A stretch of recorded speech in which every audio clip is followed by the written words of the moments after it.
তোমাদের একটা ফানি গল্প শোনাই। তো যাদের মন খারাপ আছে অবশ্যই মন ভালো হয়ে যাবে, এটা আমি কথা দিতে পারি। যদি হাতে কয়েক সেকেন্ড সময় থাকে তাহলে আমার গল্পটা শুনে যেতে পারো। তো ছেলেটার নাম সুঙ্কু।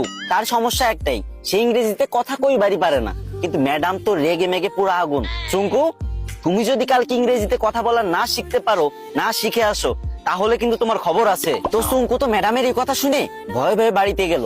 তার পরের দিন সুঙ্কু যখন স্কুলে আসতেছে, তখন অনেকক্ষণ আসার পরে দেখতেছে একটা ছেলে একটা মেয়েরে বলতেছে বলে, হ্যালো ডার্লিং। তখন সুঙ্কু বলল, এই তো পাইছি রে, এটাই তো ইংরেজি। আরে আল্লাহ, এত সহজ কথা আর আমি শিখতে পারি না। যাক, এটা আমি মুখস্থ করে নি। তো সুঙ্কু মুখস্থ করে নিল, হ্যালো ডার্লিং।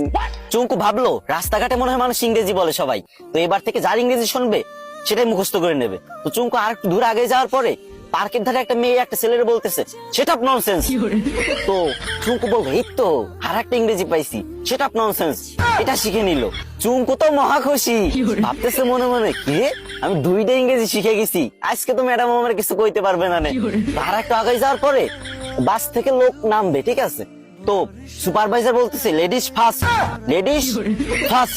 তো চুঙ্কু ভাবছে যে এই তো শিখে ফেলছি 3 নাম্বার ইংরেজি, 3টে ইংরেজি শিখে ফেলছি, আমি তো পারি না ইংরেজি, আজকে 3টে ইংরেজি একসাথে শিখে ফেলছি, ম্যাডামরা তো যাই ফাটাই দেবো পুরো। তো চুঙ্কু তো মহা ভাবসাব নিয়ে পুরো নায়ক শাকিব খানের মতো হাঁটতে হাঁটতে স্কুলে চলে গেল। স্কুলে যাবার পর যখন ম্যাডাম ক্লাসে আসলো, তখন সবাই দাঁড়ায় বললো, গুড মর্নিং ম্যাম। তখন চুঙ্কু তো ইংরেজি শিখছে এবার। তো চুঙ্কু কি বলবে? চুঙ্কু বলল, হ্যালো ডার্লিং। এই কথা শুনে ম্যাডাম তো পুরো রাইগে মেগে ফায়ার। ম্যাডামের কান, নাক, চোখ, মুখ সব জায়গাতে আগুন বেরোচ্ছে, আরো কোন জায়গাতে যে আগুন বেরোচ্ছে কোনো ঠিক নাই, ঠিক আছে। তো চুঙ্কুরে বলল, হাউ ডেয়ার ইউ। চুঙ্কু বলছে, সেটা ননসেন্স। ম্যাডাম তো এবার পুরোই রেগে মেগে হট, বলছে, চুঙ্কু চলো প্রিন্সিপালের কাছে, আজকে তোমার খবর আছে। এদিকে চুঙ্কু বলতেছে, ম্যাম লেডিস ফার্স্ট। গাইস, তোমাদের হাসানোর জন্য মেয়েদের থেকেও বেশি ন্যাকামি করতে হয়। তো তোমরা হাসছো তো, মন ভালো হয়েছে তো, কিন্তু আমার কিন্তু কষ্ট হয়েছে অনেক, গলাটা পুরো ভেঙে গেছে। তো এখন কান্না মুখ নিয়েই বলতেছি, আমার আইডিটা অনেকদিন ধরে ফ্রিজ, আমি অনেকদিন ধরে ভিডিও করি না, তাই তোমরা আমার ভুলে গেছো। এখন থেকে নিয়মিত ভিডিও আপলোড দেবো, আর তোমাদের মাঝ থেকে যাব না।